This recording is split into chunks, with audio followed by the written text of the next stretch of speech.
नमस्कार टीचर्स, मैं हूं Pritam Kumar team creators mind से।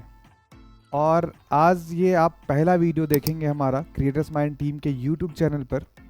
और बेसिकली आज जो इस वीडियो का मुद्दा है, जिस मुद्दे पर आज इस वीडियो में हम लोग बात करेंगे, स्पेशली ये वीडियो हमने बनाया है टीचर्स के लिए। और ये एक सिर्फ और सिर्फ एक ओवरव्यू का वीडियो होने वाला है। इसमें ओवरव्यू किस चीज़ का है वो हम लोग बात करते हैं। तो सबसे पहले शुरुआत करते हैं कि अभी का जो टाइम है क्रिएटर्स माइंड टीम करती क्या है, ठीक है ना। हम जिस टीम से हैं वो करती क्या है इसके बारे में बात करेंगे, और आपके लिए क्या करती है ये सबसे बड़ी बात है। क्रिएटर्स माइंड टीम आपके लिए कुछ कर रही है या नहीं कर रही है। तो जैसा कि अभी हम लोग देख पा रहे हैं कि अभी जो टीचर्स प्लान कर रहे हैं, टीचर्स डिजिटल बोर्ड का प्लानिंग कर रहे हैं, स्टूडियो सेटअप का प्लानिंग कर रहे हैं। स्टूडियो सेटअप में क्या क्या प्रोडक्ट आते हैं इसके बारे में जानेंगे हम लोग। और जो आज विशेष रूप से हम लोग जानेंगे वो ये जानेंगे कि क्या सिर्फ और सिर्फ स्टूडियो सेटअप, समझ रहे होंगे आप लोग, स्टूडियो सेटअप यानी कि जो इक्विपमेंट्स है, आप जिस इक्विपमेंट्स के माध्यम से मैं इस वीडियो को रिकॉर्ड कर रहा हूँ और आप तक पहुँच रहा हूँ। आप देख रहे होंगे माइक लगी हुई है, लाइटिंग भी है पिक्चर क्वालिटी अच्छी आने के लिए। मेरे पीछे डिजिटल बोर्ड भी आप देख रहे होंगे और रिकॉर्डिंग के लिए कैमरा भी आप देख पा रहे होंगे। कैमरा आपको दिख नहीं रहा होगा बट कैमरा आप तक मुझे दिखा रहा है। तो ये सारी चीज़ों को प्रोसेस भी कर रहा है एक कोने में बैठा हुआ पीसी। तो इन सारी चीज़ों के अलावा क्या कुछ और भी चीज़ें चाहिए आपको, या सिर्फ और सिर्फ डिजिटल बोर्ड में आपने इन्वेस्ट कर लिया या इन सारे इक्विपमेंट्स में आपने इन्वेस्ट कर लिया तो इतना मात्र से ही आपका काम हो जाएगा। क्योंकि ये एक अलग धारणा बनी हुई है कि टीचर्स अंधाधुंध अभी डिजिटल बोर्ड प्लान कर रहे हैं। सारे पैसे जो है वो ईएमआई पर लेकर डिजिटल बोर्ड प्लान कर रहे हैं, स्टूडियो सेटअप में लगा रहे हैं। जो है वो डिजिटल बोर्ड या स्टूडियो सेटअप लगाना, ये एक छोटा सा सवाल है मेरे मन में जो मैं आप लोगों से शेयर करना चाहता हूँ। हो सके तो अगर आपको ये सवाल का आंसर पता हो तो आप ये जवाब ज़रूर दीजिएगा कि बहुत सारे टीचर्स के काम भी आएगा। सवाल मेरा ये है कि क्या टीचर्स को पूरे स्टूडियो सेटअप लगाने से पहले अपना यूट्यूब चैनल क्रिएट कर लेना चाहिए या स्टूडियो सेटअप के बाद क्रिएट करना चाहिए। सवाल बहुत छोटा है बट सवाल 3.5 लाख का है। जवाब आपको देना है, और जब आप इस जवाब को जान लेंगे और फिर जब इन्वेस्ट करेंगे या जैसे भी आप इन्वेस्ट कर रहे हो तो फिर मज़ा आएगा आपको। क्योंकि ये छोटी बातें हैं कि क्या यूट्यूब चैनल मुझे पहले क्रिएट कर लेना चाहिए, क्या मुझे पहले यूट्यूब को समझ लेना चाहिए कि उसकी जो जर्नी है उसके लिए और क्या क्या चीज़ों की ज़रूरत पड़ती है, या फिर पहले एक बेहतर क्वालिटी के लिए प्लान की जाए कि हमारे पास सारे इक्विपमेंट्स होंगे फिर हमें यूट्यूब पे चलना चाहिए। तो इन्हीं सब टॉपिक पे हमारा जो वीडियो है वो आपको इस चैनल पर मिलेगा। आज फ़िलहाल हम लोग ओवरव्यू की बात कर रहे हैं। मैं आपको ज़्यादा डराना नहीं चाहूँगा क्योंकि आपने अगर सेटअप लगा लिया है तो भी क्रिएटर्स माइंड टीम है आपके साथ जो इन सवाल से आपको, इन उलझनों से आपको बाहर लाएगा। दूसरा है कि मैं सिर्फ ओवरव्यू की बात करूं, जैसे स्टूडियो सेटअप की अगर बात करें, शुरुआत में स्टूडियो सेटअप में आपको मैंने जो भी इक्विपमेंट्स लगते हैं वो हमने बता दिया आपको। और एक सोचने वाली बात है कि जैसे मैं आगे अभी जो ये वीडियोस बना रहा हूँ, आप सभी लोगों को पता होगा, जो भी लोग इस वीडियो को पूरा देखेंगे पक्की बात है कि वो या तो यूट्यूबर्स होंगे, उससे उनसे भी पहले कोई टीचर्स हो सकते हैं, या फिर कुछ ऐसे क्रिएटर्स हो सकते हैं जो अभी अभी यूट्यूब पर शुरुआत करने वाले हैं। कुछ कॉन्सेप्ट है उनके पास जिस कॉन्सेप्ट को लेकर वो यूट्यूब पर आगे बढ़ने वाले हैं।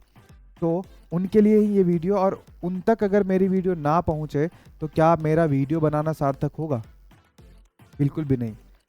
तो इस वीडियो की कोई वैल्यू ही नहीं रह जाएगी। तो इसी तरीके से जब आपका जो कंटेंट है, जिस कंटेंट पे आप वीडियो बना रहे हैं, तो क्या आपकी वीडियो आपके टारगेट ऑडियंस तक पहुंच पा रही है? और अगर नहीं पहुंच पा रही है तो वो कैसे पहुंचेगी?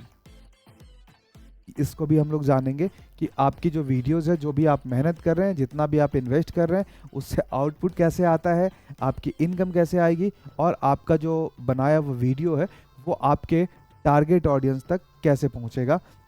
तो चलिए, डिजिटल बोर्ड में हमने ओपन किया है और हमने 1-2 टॉपिक पहले से भी लिख के रखा है ताकि ये वीडियो के क्रम में मुझे लिखना ना पड़े। आप देख रहे होंगे कि स्टूडियो सेटअप के ये सारे इक्विपमेंट्स हैं, ये आपको एक स्टूडियो सेटअप में लगाना पड़ता है। एक सवाल मैंने आप लोगों के लिए छोड़ा है, उस सवाल का जवाब कमेंट्स में ज़रूर दीजिएगा। और दूसरा है कि टारगेट ऑडियंस, और सबसे बड़ा मुद्दा आज के टाइम में ये जिसको लोग स्किप कर जाते हैं, इसके बारे में सोचते ही नहीं है। आप वीडियो बना रहे हैं तो टारगेट कुछ ऑडियंस तो होगा, आप किसके लिए वीडियो बना रहे हैं, आपने किसके बारे में सोचा है। अक्सर लोग क्या करते हैं कि कुछ 2 4 5 वीडियो बनाया और 2 4 5 वीडियो बनाने के बाद उनका कंटेंट ऐसा लगता है कि अब मैं किस टॉपिक पे वीडियो बनाऊं। जैसे आप इसी टॉपिक पे सर्च कीजिएगा यूट्यूब पर जाने के बाद कि डिजिटल बोर्ड पे कैसे पढ़ाएं, आपको इसी टॉपिक पे बनने पे कई सारे वीडियोस मिल जाएंगे। और जिनका भी इस टॉपिक पे वीडियो मिलेगा आपको रिपीटेड यही वीडियो मिलता रहेगा, क्योंकि उनके पास लिमिटेड टॉपिक है, digital board, camera, mic, light, server. तो आपका जो टारगेट ऑडियंस है होते हैं हमारे, वहाँ से आपको हमेशा इनपुट मिलता रहेगा कि वीडियो का टॉपिक क्या होना चाहिए। तो टारगेट ऑडियंस बहुत ही इंपॉर्टेंट है, और टारगेट ऑडियंस को करने के लिए क्या क्या चीज़ें होती है उसको मैं बड़ी शॉर्ट में आप लोगों को बताना चाहूँगा।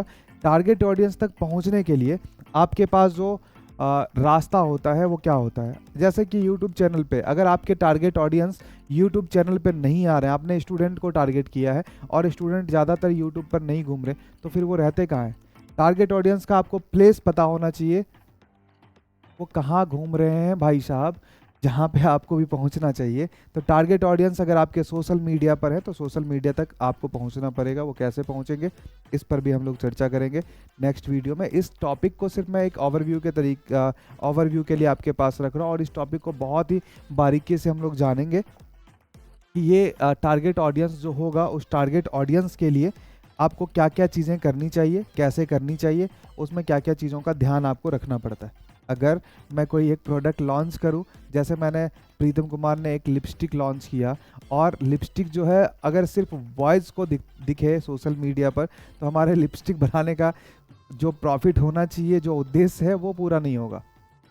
अगर वही चीज़ें अगर गर्ल्स को दिखें तो हमारा जो बनाने का जो पर्पस है, जो प्रॉफिट होना चाहिए, वो प्रॉफिट ज़रूर होगा वहाँ से। तो टारगेट ऑडियंस को ईजिली आपको स्किप नहीं करना चाहिए, ये सबसे बड़ा मुद्दा है आज के टाइम का। और टारगेट ऑडियंस में आपको प्लेस आपने पता कर लिया कि वो किस प्लेस पर है, उस प्लेस को आपको टारगेट करना है।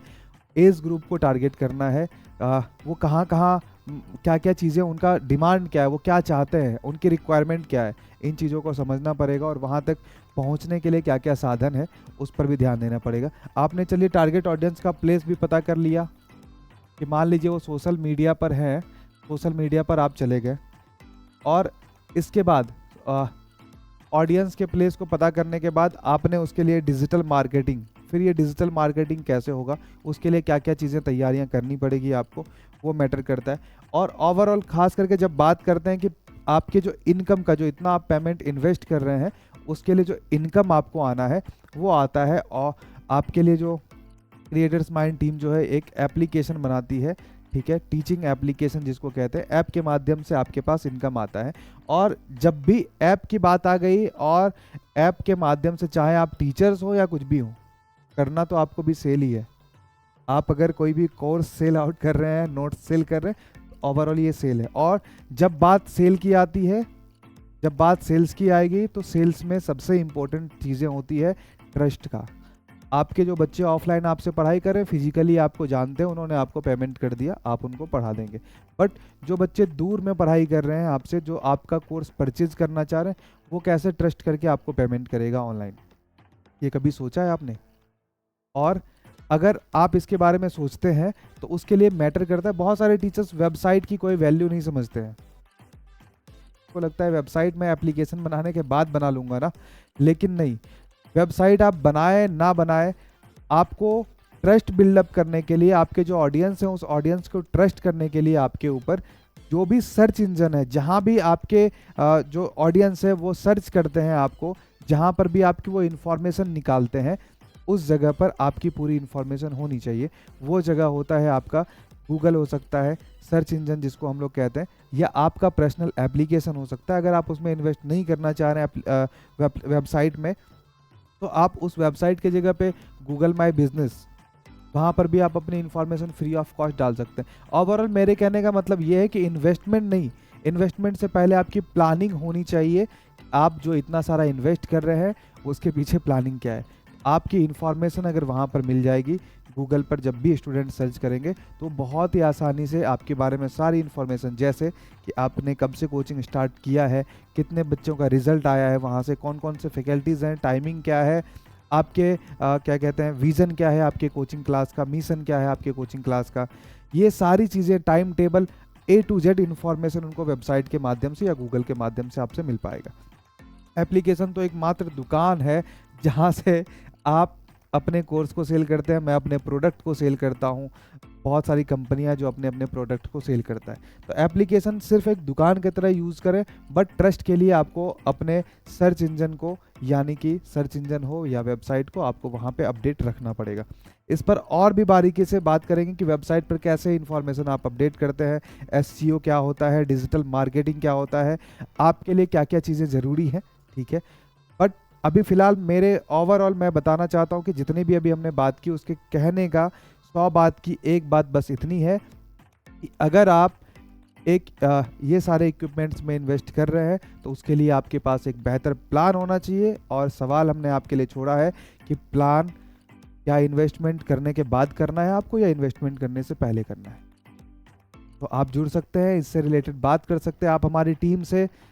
आपको स्क्रीन पर हमारा नंबर दिख जाएगा, आप उससे कांटेक्ट कर सकते हैं। और आपको घबराना नहीं है, अब डे टू डे आपको इस टॉपिक से रिलेटेड वीडियोस आपको यूट्यूब चैनल पर मिलता रहेगा कि कैसे कैसे आपको किन किन बातों का ध्यान रखना है। तो आज के लिए बस इतना ही, फिर मिलते हैं किसी नेक्स्ट वीडियो में। आज के लिए जय हिंद, जय भारत।